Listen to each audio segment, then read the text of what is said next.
อันนี้เป็นเมนูอาหารเรียกน้ำย่อยเด้อพี่น้องก่อนเราจะไปกินอาหารจานใหญ่ๆหรือว่าจะเก็บไปกินพวกซีฟู้ดเราก็จะมากินตับเป็ดซะก่อนตับเป็ดเนาะตับเป็ดนี่ก็เจ้าจะกินแบบว่าขนมปังแบบนี้เลย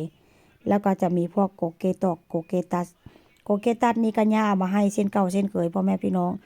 ย่าเฮ็ดยามใดก็แซ่บยามนั้นเนาะเพิ่นจะใส่ข่าหมูนำเพิ่นเวลาเพิ่นเคี่ยวนมเคี่ยวนั่นน่ะเนาะเพิ่นก็จะเอาซอยข่าหมูใส่นำข่าหมูมันก็แม่นเนื้อหมูลมควันนั่นแหละพี่น้องก็เกียมทอดเนาะน้ำมันก็เริ่มร้อนแล้ว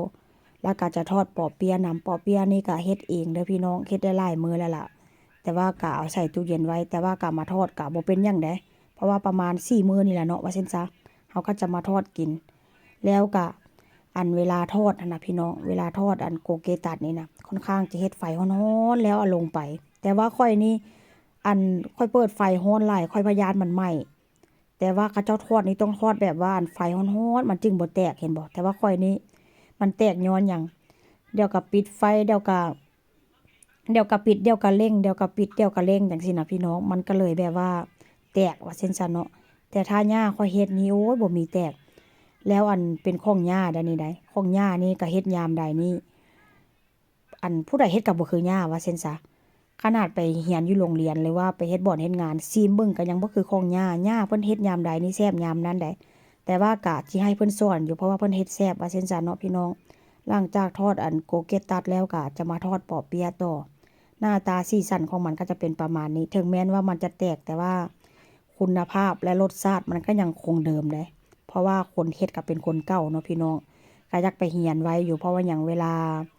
เพิ่นก็บอกได้เวลาเพิ่นบ่อยู่เวลาเพิ่นบ่อยู่นำแล้วหั่นน่ะสิได้เฮ็ดให้ลูกให้ผัวกินว่าซั่นเพิ่นว่าเด้แล้วอันนี้ก็เป็นหน่อไม้กระป๋องเนาะพี่น้องหน่อไม้กระป๋องนี่ก็ซื้อมานำหมู่ซื้อมาจากบ้านสวนพุ่นล่ะซื้อมา12กระปุกราคาก็ค่อนข้างแพงหน่อยนึง หมู่เขาเจ้าเป็นคนเฮ็ดเขาเจ้าเฮ็ดสวนหั่นน่ะเนาะก็เลยซื้อมาจากเขาเจ้าว่าซั่นซะแต่ว่ากะแซ่บแดเนาะแบบว่ามันบ่เหม็นเขียวบ่เหม็นอีหยังหั่นน่ะเขาเจ้าคุณภาพเพราะว่าเขาเจ้าเฮ็ดแล้วเขาเจ้าก็ส่งโรงงานว่าซั่นซะพ่อแม่พี่น้อง